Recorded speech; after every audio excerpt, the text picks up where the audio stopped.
ನಮಸ್ಕಾರ. ನಾನಿವತ್ತು ಆಧ್ಯಾತ್ಮದ ಕಾನ್ಸೆಪ್ಟ್ ಏನು ಅಂತ ಹೇಳೋಕೆ ಬಂದಿದ್ದೀನಿ. ನೋಡ್ತಿರ್ಬೋದು ನೀವಿಲ್ಲಿ ಹ್ಯೂಮನ್ ಬಾಡಿ ಇದೆ ಅಲ್ವಾ, ಅದರಲ್ಲಿ ಈಗಾಗಲೇ ನಿಮ್ಗೆ ಗೊತ್ತಿರುತ್ತೆ ಚಕ್ರಗಳು: ಮೂಲಾಧಾರ, ಸ್ವಾಧಿಷ್ಠಾನ, ಮಣಿಪುರ, ಅನಾಹತ, ವಿಶುದ್ಧಿ, ಆಜ್ಞಾ ಮತ್ತು ಸಹಸ್ರಾರ ಅಂತ ಒಟ್ಟು 7 ಚಕ್ರಗಳಿರುತ್ತೆ. ನಿಮಗೆ ಇದು ಕೂಡ ಈಗಾಗಲೇ ಗೊತ್ತಿರ್ಬೋದು. ನಾವು ಒಂದೊಂದೇ ಚಕ್ರವನ್ನು ಏರ್ತಾ ಹೋಗಬೇಕು ಅಂತ. ಏರ್ತಾ ಹೋದಾಗ ಯಾವಾಗ ನಾವು ಸಹಸ್ರಾರವನ್ನು ರೀಚ್ ಮಾಡ್ತೀವಿ, ಅಲ್ಲಿಗೆ ನಮ್ಮ ಆಧ್ಯಾತ್ಮದ ಜರ್ನಿ ಕಂಪ್ಲೀಟ್ ಆದಂಗೆ, ಅಲ್ಲಿ ನಾವು ಮುಕ್ತಿಯನ್ನು ಪಡೆದಂಗೆ ಅಥವಾ ನಾವು ಸಮಾಧಿಯನ್ನು ತಲುಪಿದಂಗೆ, ಆತ್ಮ ಸಾಕ್ಷಾತ್ಕಾರವಾದಂಗೆ. ತುಂಬ ಶಬ್ದಗಳಿದೆ ಅದಕ್ಕೆ. ಮೊದಲಿಗೆ ನಾನೇನು ಮಾಡ್ತೀನಿ ಅಂದರೆ, ಒಂದು ಮನುಷ್ಯ ಅವನ ಲೌಕಿಕದ ಗುರಿಯನ್ನು ಮುಟ್ಟಬೇಕು.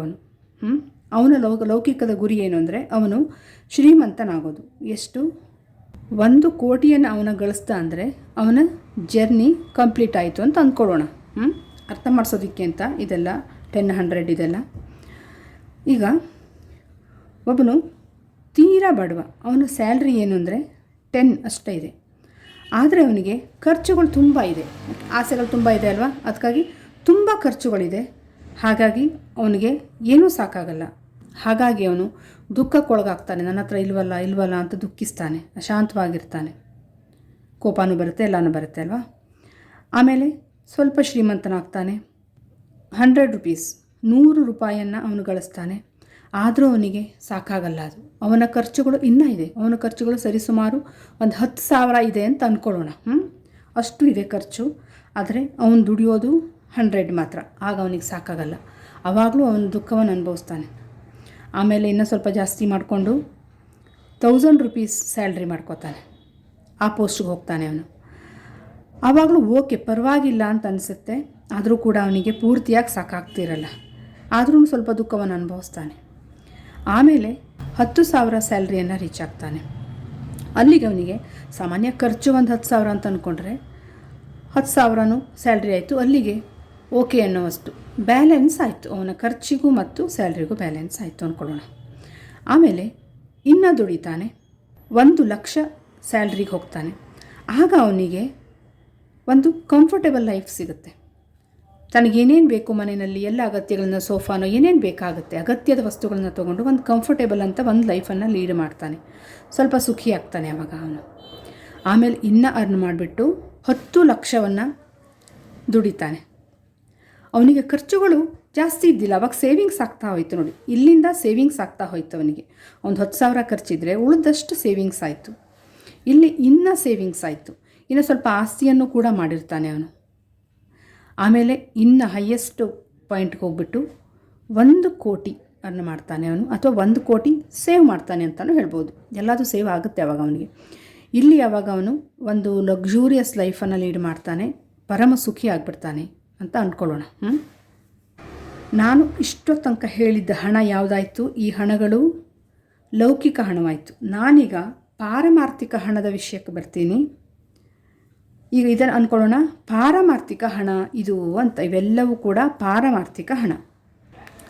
ಅದನ್ನೇ ಒಬ್ಬ ಯೋಗಿಯ ಭಾಷೆಯಲ್ಲಿ, ಯಾವುದು ಕ್ರಿಯಾಯೋಗಿ ಅಂತ ಅಂದ್ಕೊಳ್ಳೋಣ, ಅವನ ಭಾಷೆಯಲ್ಲಿ ಅದಕ್ಕೆ ಎನರ್ಜಿ ಅಂತ ಅನ್ನೋಣ. ಹಣದ ಬದಲು ಎನರ್ಜಿ ಅಂತ. ಯಾವನು ಮೂಲಾಧಾರದಲ್ಲಿ ಇರ್ತಾನೋ ಅವನ ಎನರ್ಜಿ 10 ಮಾತ್ರ ಇರುತ್ತೆ. ಆದರೆ ಅವನಿಗೆ ಖರ್ಚು ಮಾಡೋಕ್ಕೆ ತುಂಬ ಬೇಕಾಗುತ್ತೆ. 10,000 ಅಷ್ಟು ಬೇಕಾಗುತ್ತೆ. ಅವನಿಗೆ ಸಾಕಾಗ್ತಿರಲ್ಲ. ಹಾಗಾಗಿ ಅವನು ಕೋಪ, ಹತಾಶೆ, ದುಃಖ, ಅಶಾಂತಿಯನ್ನು ಅನುಭವಿಸ್ತಾನೆ. ಆಮೇಲೆ ಎನರ್ಜಿ ಯೂನಿಟ್ ಒಂದು 100 ಆದಾಗ ಸ್ವಲ್ಪ ಓಕೆ, ಆದರೂ ಕೂಡ ದುಃಖವನ್ನು ಅನುಭವಿಸ್ತಾನೆ. ಯಾವಾಗ 1000 ಆಗುತ್ತೆ, ಸ್ವಲ್ಪ ಪರವಾಗಿಲ್ಲ ಅನಿಸುತ್ತೆ, ಇನ್ನೂ ಸ್ವಲ್ಪ ಇರಬೇಕಿತ್ತು, ಆದರೂ ಸ್ವಲ್ಪ ಪರವಾಗಿಲ್ಲ ಅನ್ನೋ ಒಂದು ಹಂತವನ್ನು ತಲುಪ್ತಾನೆ. ಯಾವಾಗ ಅನಾಹತ ಚಕ್ರ ಬಂತು, ಅಲ್ಲಿ ಅವನಿಗೆ ಸಾಮಾನ್ಯವಾಗಿ ಅವನಿಗೆ ಎಷ್ಟು ಯೂನಿಟ್ ಬೇಕಿತ್ತೋ ಎನರ್ಜಿ, ಅಷ್ಟೇ ಎನರ್ಜಿ ಸೇವ್ ಆಗ್ತಾ ಇರುತ್ತೆ. ಇದೇ ಥರ ಇಲ್ಲಿ ಮತ್ತೆ ಇನ್ನೂ ಸೇವ್ ಮಾಡ್ತಾನೆ, ಇಲ್ಲಿ ಸೇವ್ ಮಾಡ್ತಾನೆ, ಇಲ್ಲಿ 1 crore ಆಗುವಷ್ಟು ಎನರ್ಜಿ ಯೂನಿಟ್ಗಳನ್ನು ಸೇವ್ ಮಾಡ್ತಾನೆ. ಇಲ್ಲಿ ಖರ್ಚಾಗೋದು ಅಂದರೆ ಏನು ಅಂತ ನೋಡೋಣ. ಆಧ್ಯಾತ್ಮ ಒಂದು ಇದರಲ್ಲಿ, ಹಣದಲ್ಲಿ ಖರ್ಚಾಗೋದು ಏನು ಅಂದರೆ, ಯಾವಾಗ ನಾವು ಭಾವನೆಗಳು ಒಳಪಡ್ತೀವಿ, ನಾವು ದುಃಖಿಸ್ತೀವಿ ಅಂದಾಗ ನಮ್ಮ ಹಣ ಖರ್ಚಾಗುತ್ತೆ. ಅದೇ ಷಡ್ವರ್ಗಗಳಿಗೆ ಅದಕ್ಕಾಗಿ ಅದನ್ನು ಅರಿ ಅಂತ ಕರೆದಿರೋದು. ಅಲ್ಲಿ ನಮ್ಮ ಎನರ್ಜಿ ಎಲ್ಲ ವೇಸ್ಟ್ ಆಗೋಗುತ್ತೆ. ಯಾವುದು? ಕಾಮ, ಕ್ರೋಧ, ಲೋಭ, ಮೋಹ, ಮದ, ಮತ್ಸರ. ಇವುಗಳನ್ನು ನಾವೇನಾದರೂ ಕಂಟ್ರೋಲ್ ಮಾಡಿದ್ರೆ ನಮಗೆ ತುಂಬ ಎನರ್ಜಿ ಸೇವ್ ಆಗುತ್ತೆ. ಇಲ್ಲಾಂದರೆ ಪಾರಮಾರ್ಥಿಕ ಹಣ ಅಂದರೆ ಎನರ್ಜಿ ಖರ್ಚಾಗುತ್ತೆ. ಅವನದನ್ನು ಗಳಿಸೋದು ಹೇಗೆ ಅಂತ ನೋಡೋಣ. ನಾವೇನು ಮಾಡ್ತಾಯಿದ್ದೀವಿ, ಒಬ್ಬ ಕ್ರಿಯಾಯೋಗಿಯನ್ನು ಫಸ್ಟ್ ತಗೋತಾ ಇದ್ದೀವಲ್ವ, ಅವನು ಹೇಗೆ ಗಳಿಸ್ತಾನೆ ಅಂತ, ಸ್ಯಾಲ್ರಿಯನ್ನು ಹೇಗೆ ಜಾಸ್ತಿ ಮಾಡ್ಕೋತಾನೆ ಅಂದರೆ, ಸ್ಯಾಲ್ರಿ ಎಲ್ಲ ಏನಾಯಿತು, ಎನರ್ಜಿಯನ್ನು ಹೇಗೆ ಜಾಸ್ತಿ ಮಾಡ್ಕೋತಾನೆ ಅಂದರೆ ಒಂದಿಷ್ಟು ಕ್ರಿಯೆಗಳ ಮೂಲಕ. ಈಗ ಪ್ರಾಣಾಯಾಮ ಇರ್ಬೋದು. ಪ್ರಾಣಾಯಾಮದ ಮೂಲಕ ಎನರ್ಜಿ ಸೇವ್ ಆಗುತ್ತೆ. ಪ್ರಾಣಾಯಾಮವನ್ನು ದಿನವೂ ಮಾಡ್ತಾ ಮಾಡ್ತಾ ಎನರ್ಜಿ ಜಾಸ್ತಿ ಆಗ್ತಾ ಹೋಗುತ್ತೆ. ಅವನು 10 ಇರೋದು 100 ಆಗುತ್ತೆ, 1000 ಆಗುತ್ತೆ. ಈ ರೀತಿ ಆಗ್ತಾ ಆಗ್ತಾ ಆಗ್ತಾ ಹೋಗುತ್ತೆ. ಯಾವಾಗ ಅವನು ಸಾಧನೆಯನ್ನು ಮಾಡ್ತಾ ಮಾಡ್ತಾ ಈ ಹಂತವನ್ನು ತಲುಪ್ತಾನೆ, ಹಾಗೆ ಸಮಾಧಿಯನ್ನು ಹೊಂದುತ್ತಾನೆ ಅವನು. ಆ್ಯಕ್ಚುಲಾಗಿ ನಾವಿಲ್ಲಿ ಮೇಲೆ ಹೋಗ್ತಾ ಹೋಗ್ತಾ ಹೋಗ್ತಾ ನಮ್ಮ ಖರ್ಚುಗಳು ಕಡಿಮೆ ಆಗುತ್ತೆ, ಪೂರ್ತಿಯಾಗಿ ಸೇವೆ ಆಗುತ್ತೆ. ಯಾಕೆಂದರೆ ಯಾರು ಮೂಲಾಧಾರದಲ್ಲಿ ಇರ್ತಾರೋ ಅವನಿಗೆ ಆಸೆ, ಭಯ ಎಲ್ಲ ತುಂಬ ಇರುತ್ತೆ, ಖರ್ಚುಗಳು ಜಾಸ್ತಿ ಇರುತ್ತೆ, ಎಮೋಷನ್ಸ್ ಎಲ್ಲ ತುಂಬ ಇರುತ್ತೆ. ಇಲ್ಲಿ ಹೋಗ್ತಾ ಹೋಗ್ತಾ ಆಸೆಗಳು ಕಡಿಮೆ ಆಗ್ತಾ ಹೋಗುತ್ತೆ, ಭಯನೂ ಕಡಿಮೆ ಆಗ್ತಾ ಹೋಗುತ್ತೆ. ಅದಕ್ಕಾಗಿ ಖರ್ಚು ಕಡಿಮೆ ಆಗ್ತಾ ಹೋಗುತ್ತೆ, ಬರೋವಷ್ಟು ಎನರ್ಜಿನೂ ಕೂಡ ಸೇವ್ ಆಗ್ತಾ ಹೋಗುತ್ತೆ. ಇಲ್ಲಿ ಒಂದು ವಿಚಾರವನ್ನು ನಾನು ಹೇಳಲೇಬೇಕು. ಯಾವಾಗ ಸಾಧಕ ಸಾಧನೆ ಮಾಡ್ತಾ ಮಾಡ್ತಾ ಮಾಡ್ತಾ ಆಜ್ಞಾಚಕ್ರವನ್ನು ತಲುಪ್ತಾನೆ, ಅಲ್ಲಿಂದ ಅವನು ಡೈರೆಕ್ಟಾಗಿ ಒನ್ನೆಸ್ ಅಂದರೆ ಅದ್ವೈತ ಸ್ಥಿತಿಗೆ ಅಥವಾ ನಿರ್ವಿಕಲ್ಪ ಸ್ಥಿತಿಯನ್ನು ತಲುಪ್ತಾನೆ. ಅಲ್ಲಿ ಖಾಲಿ, ಅಲ್ಲಿ ಏನೂ ಇಲ್ಲ, ಅನಂತವನ್ನು ತಲುಪ್ತಾನೆ. ಆಮೇಲೆ ಏನೋ ವ್ಯವಹಾರ ಮಾಡೋದು ಬರುತ್ತೆ, ಅಂದರೆ ಯಾರ ಹತ್ರ ಮಾತಾಡೋದು ಬರುತ್ತೆ, ದಿನನಿತ್ಯ ಚಟುವಟಿಕೆಗಳಾದ ಊಟ ಎಲ್ಲ ಮಾಡೋದು ಬರುತ್ತಲ್ಲ, ಆಗ ಅವನು ಇಲ್ಲಿಂದ ಆ ಒನ್ನೆಸ್ಸಿಂದ ಇಳಿದು ಇಲ್ಲಿಗೆ ಬರ್ತಾನೆ. ಹೊರತಾಗಿ ಇನ್ನೆಲ್ಲ ಟೈಮಲ್ಲೂ ಕೂಡ ಒನ್ನೆಸ್ಸಲ್ಲಿ ಲೀನವಾಗಿರ್ತಾನೆ. ಇದು ಹಾಗೆ ಇರಲಿ, ಒಂದೆಡೆ ಇಟ್ಕೊಂಡಿರಿ, ನಾವು ಮುಂದುವರ್ಸೋಣ ಈಗ. ಅದೇ ಒಬ್ಬ ಕರ್ಮಯೋಗಿ ಏನು ಮಾಡ್ತಾನೆ ಅಂತ ನೋಡೋಣ. ಅವನು ತನ್ನ ಎನರ್ಜಿ ಅಂದರೆ ಪುಣ್ಯವನ್ನು ಹೇಗೆ ಜಾಸ್ತಿ ಮಾಡ್ಕೋತಾನೆ ಅಂದರೆ ತನ್ನ ಕರ್ಮದ ಮೂಲಕ. ಕೇವಲ ಕರ್ಮ ಮಾಡಿದ್ರೆ ಪುಣ್ಯ ಜಾಸ್ತಿ ಆಗುತ್ತಾ ಅಂದರೆ ಇಲ್ಲ. ಆ ಕರ್ಮದಲ್ಲಿ ಸಮರ್ಪಣಾ ಭಾವ ಇರಬೇಕು ಮತ್ತು ಪ್ರತಿಫಲದ ನಿರೀಕ್ಷೆ ಇರಬಾರ್ದು. ಆಗ ಅವನಿಗೆ ಪುಣ್ಯ ಜಾಸ್ತಿ ಆಗ್ತಾ ಹೋಗುತ್ತೆ, ಅಂದರೆ ಎನರ್ಜಿ ಜಾಸ್ತಿ ಆಗುತ್ತೆ, ಸ್ಯಾಲ್ರಿ ಜಾಸ್ತಿ ಆಗುತ್ತೆ ಅಂತ ಅಂದ್ಕೊಳ್ಳಿ ನೀವು. ಅದಕ್ಕೆ ಎಲ್ಲ ಕರ್ಮಗಳನ್ನು ಅವನು ಪ್ರತಿಫಲ ಅಪೇಕ್ಷೆ ಇಲ್ಲದೆ, ಅಂದರೆ ಸೇವಾ ಭಾವದಲ್ಲಿ, ಸಮರ್ಪಣಾ ಭಾವದಲ್ಲಿ ಮಾಡ್ತಾ ಹೋಗ್ತಾನೆ. ಹಾಗೆ ಮಾಡ್ತಾ ಮಾಡ್ತಾ ಒಂದೊಂದೇ ಏರ್ತಾ ಹೋಗ್ತಾನೆ.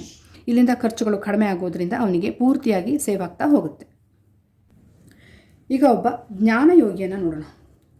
ಅವನು ಹೇಗೆ ಎನರ್ಜಿಯನ್ನು ಅಥವಾ ಪುಣ್ಯವನ್ನು ಒಟ್ಟು ಮಾಡ್ತಾನೆ ಅಂತ. ಮೊದಲು ಅವನು ಜ್ಞಾನದಿಂದ ಅವಿದ್ಯೆಯನ್ನು ನಾಶ ಮಾಡ್ತಾನೆ. ಅವಿದ್ಯೆ ನಾಶವಾಗೋದ್ರಿಂದ ಅವನಿಗೆ ಖರ್ಚುಗಳು ಕಡಿಮೆ ಆಗುತ್ತೆ. ಯಾವುದಕ್ಕೆ ಅವನು ಖರ್ಚು ಮಾಡ್ತಿದ್ದ ಅದೆಲ್ಲವೂ ಮಿಥ್ಯ ಅನ್ನೋದು ಗೊತ್ತಾಗುತ್ತೆ. ನಾನು ಅನ್ನೋದು ಮಿಥ್ಯ, ನನ್ನ ಆಸೆಗಳು ಮಿಥ್ಯ, ಜಗತ್ತು ಮಿಥ್ಯ ಅಂತ ಗೊತ್ತಾದಾಗ ಹೊರಗಿನ ವಸ್ತುಗಳಲ್ಲಿ ಆಸಕ್ತಿ ಹೊರಟೋಗುತ್ತೆ. ನಿರಂತರವಾಗಿ ತನ್ನನ್ನು ಅರಿತಾ ಆತ್ಮಾವಲೋಕನ ಮಾಡ್ಕೊಳ್ತಾ ತನ್ನ ಒಳಗಡೆನೇ ಇರೋ ಆತ್ಮವನ್ನು ಅರಿತಾ ಹೋಗ್ತಾನೆ. ಆಗ ಅವನಿಗೆ ಚಿತ್ತಶುದ್ಧಿ ಆಗ್ತಾ ಹೋಗುತ್ತೆ. ಇಲ್ಲಿ ನಾವು ಜ್ಞಾನದಲ್ಲಿ ಶುದ್ಧಿ ಅಂತ ತಗೊಳ್ಳೋಣ. ಪುಣ್ಯ ಅಂತಲೂ ಬೇಡ, ಎನರ್ಜಿ ಅಂತಲೂ ಬೇಡ, ಸ್ಯಾಲ್ರಿ ಅಂತಲೂ ಬೇಡ. ಶುದ್ಧಿಯನ್ನು ಪಡಿತಾ ಹೋಗ್ತಾನೆ ಅವನು. ಪಡಿತಾ ಹೋಗ್ತಾ ಹೋಗ್ತಾ ಇನ್ನೂ ಶುದ್ಧವಾಗಿ ಪರಿಶುದ್ಧವಾದ ಈ ಹಂತವನ್ನು ತಲುಪ್ತಾನೆ. ಅಲ್ಲಿಗೆ ಅವನು ಮುಕ್ತಿಯನ್ನು ಪಡೆದ ಅಂತ ನಾವು ಹೇಳ್ಬೋದು. ಇಲ್ಲಿ ಇನ್ನೊಂದನ್ನು ಹೇಳ್ಬೋದು. ಆ್ಯಕ್ಚುಲಿ ಅವನಿಗೆ 1 crore ಇದೆ ಅವನ ಹತ್ರ, ಆದರೆ ಅವನಿಗೆ ಗೊತ್ತಿಲ್ಲ, ಒಳಗಡೆ ಎಲ್ಲೋ ಇಟ್ಬಿಟ್ಟಿದ್ದಾನೆ, ಇದೆ ಅಂತಲೇ ಮರ್ತೋಗಿದ್ದಾನೆ. ಅದಕ್ಕಾಗಿ ಅವನು ತನ್ನನ್ನು ಫಸ್ಟು ತಾನು 10ರಷ್ಟು ಶುದ್ಧಿ ಉಳ್ಳವನು ಅಂತ ಅಂದ್ಕೊಂಡಿರ್ತಾನೆ. ಆಮೇಲೆ ಆತ್ಮನನ್ನು ಅನುಸಂಧಾನ ಮಾಡ್ತಾ ಮಾಡ್ತಾ ತನಗೆ 100ರಷ್ಟು ಶುದ್ಧಿ ಇದೆ ಅನ್ನೋದು ಗೊತ್ತಾಗುತ್ತೆ. ಇನ್ನಷ್ಟು ಆತ್ಮನನ್ನು ಅರಿತಾ ಆತ್ಮನಿಗೆ ಹತ್ತಿರವಾಗ್ತಾ ಶುದ್ಧವಾಗ್ತಾ ತಾನೇ ಆತ್ಮನಾಗ್ಬಿಡ್ತಾನೆ. ಈಗ ನಾವು ಒಬ್ಬ ಭಕ್ತ, ಅವನಲ್ಲೂ ಇದೆಲ್ಲ ಆಗುತ್ತಾ ಕೇಳಿದ್ರೆ ಖಂಡಿತ ಆಗುತ್ತೆ. ಅಲ್ಲಿ ಯಾವುದ್ರ ಮೂಲಕ ಆಗುತ್ತೆ ಕೇಳಿದ್ರೆ, ಅವನ ಎನರ್ಜಿಯ ಸೋರ್ಸ್ ಯಾವುದು ಕೇಳಿದ್ರೆ ಭಕ್ತಿ. ಭಕ್ತಿ ಬೇರೆ ಅಲ್ಲ, ಪ್ರೇಮ ಬೇರೆ ಅಲ್ಲ. ಅವನಲ್ಲಿ ಏನಾಗುತ್ತೆ ಕೇಳಿದ್ರೆ ಭಗವಂತ ಅಂತ ಅವನು ಪೂರ್ತಿ ಪ್ರೇಮವನ್ನು ಇಡ್ತಾನೆ.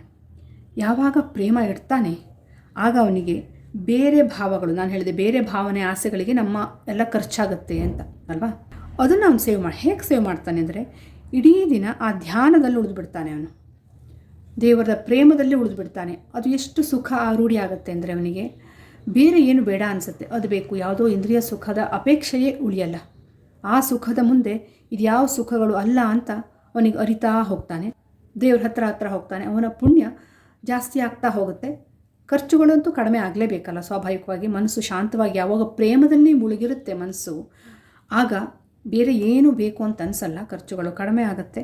ಅವನು ಕೂಡ ಇದೇ ಹಂತವನ್ನು ಹೋಗಿ ತಲುಪ್ತಾನೆ. ಇಲ್ಲಿ ಒಂದು ಗಮನಿಸಬೇಕಾದ ಅಂಶ ಅಂದರೆ, ಭಗವಂತನಲ್ಲಿ ಪ್ರೇಮ ಉಂಟಾಗಬೇಕು ಅಂದರೆ ಭಕ್ತಿ ಪರಿಶುದ್ಧವಾಗಿರಬೇಕು. ಭಕ್ತಿ ಪರಿಶುದ್ಧವಾಗಿರಬೇಕು ಅಂದರೆ ದೇವರಲ್ಲಿ ಯಾವುದೇ ಬೇಡಿಕೆಗಳು ಇರಬಾರ್ದು. ಲೌಕಿಕ ಬೇಡಿಕೆಗಳಂತೂ ಇರಲೇಬಾರ್ದು, ಪಾರಮಾರ್ಥಿಕ ಬೇಡಿಕೆಗಳು ಇರ್ಬೋದು. ವೈರಾಗ್ಯವನ್ನು ಕೊಡು, ನಿನ್ನಲ್ಲಿ ಭಕ್ತಿ ಇನ್ನೂ ಜಾಸ್ತಿ ಆಗುವಂತೆ ಮಾಡು, ಮನೋಬಲವನ್ನು ಕೊಡು, ಈ ಥರದ್ದು ಬೇಡಿಕೆಗಳು ಇರ್ಬೋದು. ಆದರೆ ನಿನ್ನಿಂದ ಏನೂ ಬೇಡ, ನೀನೊಬ್ಬ ಇದ್ದರೆ ಸಾಕು, ನಿನ್ನ ಪ್ರೇಮ ಒಂದಿದ್ದರೆ ಸಾಕು, ಆ ಭಾವ ಇದ್ದರೆ ಸುಲಭವಾಗಿ ನಾವು ಮೇಲೆ ಇರ್ಬೋದು. ಅಷ್ಟೇ ಅಲ್ಲದೆ ಅಚಲವಾದ ನಂಬಿಕೆ ಕೂಡ ಇರಬೇಕು. ಧ್ಯಾನದಲ್ಲೂ ಕೂಡ ಇದೇ ಇರುತ್ತೆ. ಅಲ್ಲಿ ಮನಸ್ಸನ್ನು ಲಯ ಮಾಡೋದಿರುತ್ತೆ. ಮನಸ್ಸು ಲಯವಾಗ್ತಾ ಶಾಂತವಾಗ್ತಾ ಹೋಗುತ್ತೆ. ಅಂತರ್ಮುಖಿಯಾಗಿ ಆಂತರಿಕವಾಗಿ ಆನಂದವನ್ನು ಪಡಿತಾ ಹೋಗೋದ್ರಿಂದ ಬಾಹ್ಯದ ಯಾವ ಸುಖಗಳು ಬೇಕು ಅಂತ ಅನಿಸಲ್ಲ. ಅಲ್ಲೂ ಹಾಗೇ ಖರ್ಚು ಆಗಲ್ಲ, ಎನರ್ಜಿ ಜಾಸ್ತಿ ಆಗ್ತಾ ಬರುತ್ತೆ, ಸಾಕ್ಷಾತ್ಕಾರವನ್ನು ಪಡಿತಾನೆ. ಹಾಗಾದರೆ ಈ ಪುಣ್ಯ ಸಂಪಾದನೆ ಹೇಗೆ ಅಂತ, ಪುಣ್ಯ ಸಂಪಾದನೆಯಿಂದ ಚಿತ್ತಶುದ್ಧಿ ಆಗುತ್ತೆ ಅಲ್ವಾ? ಚಿತ್ತಶುದ್ಧಿಯಿಂದ ನಾವು ಮೇಲಾಗ್ತಾ ಹೋಗ್ತೀವಿ. ಸದ್ಗುಣಗಳನ್ನು ಬೆಳೆಸಿಕೊಳ್ಳೋದ್ರಿಂದ ಅಥವಾ ಧರ್ಮ ಮಾರ್ಗದಲ್ಲಿ ನಡೆಯೋದ್ರಿಂದ ಪುಣ್ಯ ಸಿಗುತ್ತೆ. ಕೆಲವನ್ನು ಹೇಳಬೇಕಂದ್ರೆ ಸತ್ಯಪಾಲನೆ, ಅಹಿಂಸೆ, ದಾನ, ಸೇವೆ, ಆರಾಧನೆ, ಶರಣಾಗತಿ, ವೈರಾಗ್ಯ, ಕ್ಷಮೆ, ದಯೆ ಎಲ್ಲವನ್ನು ನಾವು ಬೆಳೆಸ್ಕೊಳ್ಳೋದ್ರಿಂದ ನಮ್ಮಲ್ಲಿ ಪುಣ್ಯ ಅಭಿವೃದ್ಧಿ ಆಗುತ್ತೆ. ಹಾಗೆ ಸದಾಕಾಲ ಭಗವಂತನಲ್ಲೋ, ತತ್ವದಲ್ಲೋ, ನಿಷ್ಕಾಮ ಕರ್ಮದಲ್ಲೋ ಅಥವಾ ಧ್ಯಾನದಲ್ಲೋ ಮನಸ್ಸನ್ನು ಇಡೋದ್ರಿಂದ, ಪ್ರೇಮವನ್ನು ಇಡೋದ್ರಿಂದ ಪಾಪ ಕ್ಷಯವಾಗುತ್ತೆ. ಇಲ್ಲಿ ಪಾಪ ಪುಣ್ಯ ಅಂತ ಮತ್ತೇನನ್ನು ತಿಳ್ಕೊಳ್ಳೋದು ಬೇಡ. ಶಾಂತವಾದ ಶುದ್ಧವಾದ ಮನಸ್ಸನ್ನು ನಾವು ಕಾಪಾಡಿಕೊಳ್ಳೋದೇ ಪುಣ್ಯ, ಅಶಾಂತವಾದ ಮನಸ್ಸನ್ನು ಮಾಡ್ಕೊಳ್ಳೋದೇ ಪಾಪ ಅಷ್ಟೆ.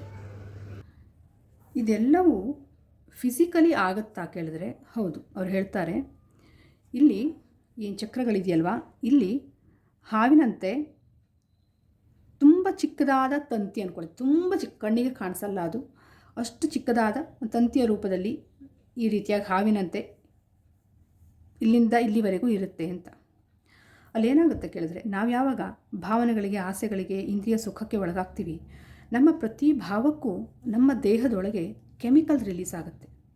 ನಾವು ಗಮನಿಸಿದ್ರೆ ಗೊತ್ತಾಗುತ್ತೆ, ನಮ್ಮ ಪ್ರತಿ ಯೋಚನೆಗಳು ಕೂಡ ನಮ್ಮ ಒಳಗಡೆ ಒಂದು ತರಂಗ ಏಳುತ್ತೆ. ಆ ತರಂಗ ಒಂದು ಅಲೆ ಅಂತ ಅಂದ್ಕೊಳ್ಳಿ. ಆ ಅಲೆ ಮೇಲಿನ ಪೀಕ್ ಪಾಯಿಂಟಿಗೆ ಹೋದಾಗ ನಮಗೆ ಖುಷಿ ಅನಿಸುತ್ತೆ, ನಾವು ಖುಷಿಯನ್ನು ಅನುಭವಿಸ್ತೀವಿ. ಯಾವಾಗ ಖುಷಿಯನ್ನು ಅನುಭವಿಸ್ತೀವಿ ಅದು ಶಾಶ್ವತವಾಗಿರಲ್ಲ, ಒಂದಿನ ಡೌನ್ ಬರಲೇಬೇಕು. ಹಾಗೆ ಡೌನ್ ಬಂದಾಗ ದುಃಖವನ್ನು ಅನುಭವಿಸ್ತೀವಿ, ಮತ್ತೆ ಆ ಖುಷಿ ಪಡೆಯೋ ಬಯಕೆ ಮತ್ತೆ ಏಳುತ್ತೆ. ಈ ರೀತಿಯಾಗಿ ಮೇಲೆಯೇ ಕೆಳಗೆ ನಮ್ಮ ವೃತ್ತಿಗಳು, ಚಿತ್ತದ ವೃತ್ತಿಗಳು ಹೋಗೋದ್ರಿಂದ ನಾವು ತುಂಬ ಟಯರ್ಡ್ ಆಗ್ತೀವಿ. ಆ ಟಯರ್ಡನ್ನೇ ನಾನು ಖರ್ಚು ಅಂತ ಹೇಳಿದ್ದು. ಯಾವಾಗ ನಮಗೆ ಎರಡೂ ಕೆಮಿಕಲ್ಲು ರಿಲೀಸ್ ಆಗಲ್ಲ, ಖುಷಿಯ ಕೆಮಿಕಲ್ಲು ಮತ್ತು ಸ್ಯಾಡ್ನೆಸ್ ಕೆಮಿಕಲ್ಲು ಎರಡೂ ರಿಲೀಸ್ ಆಗಲ್ಲ, ಆವಾಗ ಒಂದು ಬ್ಯಾಲೆನ್ಸ್ ಹಂತದಲ್ಲಿರ್ತೀವಿ. ಆ ಬ್ಯಾಲೆನ್ಸ್ ಹಂತದಲ್ಲಿರುವಾಗ ಚಕ್ರಗಳು ಒಂದೊಂದೇ ಮೇಲೆ ಏರುತ್ತೆ. ಜ್ಞಾನಯೋಗದಲ್ಲಿ ಹೇಳ್ತಾರೆ, ಯಾವಾಗ ನೀರು ಕದಲದೆ ನಿಶ್ಚಲವಾಗಿ ನಿಲ್ಲುತ್ತೋ ಆಗ ಚಂದ್ರನ ಪ್ರತಿಬಿಂಬ ಅದರ ಮೇಲೆ ಮೂಡುತ್ತೆ. ಅದೇ ಥರ ನಮ್ಮ ಮನಸ್ಸು ಕೂಡ ತನ್ನ ಚಂಚಲತೆಯಿಂದ ಹೊರಬಂದು ನಿಶ್ಚಲವಾದಾಗ ಅಲ್ಲಿ ಆನಂದ ಮೂಡಿಯೇ ಮೂಡುತ್ತೆ. ಆ ಆನಂದವೇ, ಪರಮಾನಂದವೇ ನಮ್ಮ ಜೀವನದ ಗುರಿ, 1 ಕೋಟಿ ಎಂಬ ಗುರಿ. ಸಾಧ್ಯವಾದಷ್ಟನ್ನು ಹೇಳೋಕ್ಕೆ ಟ್ರೈ ಮಾಡಿದ್ದೀನಿ. ಇನ್ನು ಕೆಲವು ಅಂಶಗಳು ಉಳಿದಿದ್ದರೆ ಮುಂದೆ ಯಾವತ್ತಾದರೂ ನೋಡೋಣ. ನಮಸ್ಕಾರ.